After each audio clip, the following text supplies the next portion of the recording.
Еще халал той. Халал тойларға білесіңдер. Біздің күйеулеріміз барғысы келмейді халал тойға. Амал жоқ, біз баруымыз керек. Халал той болса күйеуің настроениясы бұзылып кетеді, түрін қарасаң. Түрлері бозарып, қабағы тастиып, айтатын әңгімені айта алмай, скучно жүреді, скучно. Халал дегенді қайдан шығарғандарыңды білмеймін енді.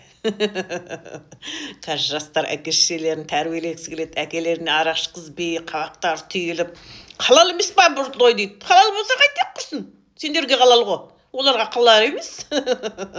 Олар алдын ала тұқып алады, жинап сабырады, тұқып алады. Біз ішпе деп қалай айтамыз? Күйеуімізге духымыз жетпейді ішпе деуге. Ол ішпесе жүрегі ұстап қалады құрсын. Жүрегі ұстап қалып, баяғы күйімізден айырып қаламыз ғой. Ойбай, олар болмаса біз күн көре алмаймыз құрсын. Халалды қайдан шығарып жүрсіңдер? Енді сіздер өмір бойына ішпей жатсыңдар, олар өмір бойына ішіп жатырған адамдар. Ойбай, тойға барам десем, халал болса настроениясы болмай қалады оның. Алдын ала сабыра жинап ішіп алады құрсын, не болса да күйеуіміз көңілді жүрсін. Көңіл жүреді ғой, алдын ала ішіп алса, жадырап, тойға кеттік дейді ғой. Халал болса қабақ тас түйіліп барады, сол үшін зарядтап барамыз енді, қайтеміз енді.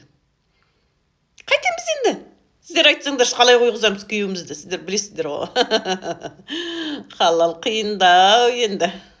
Бізді де жібермей қойды, өзі де бармай қойды.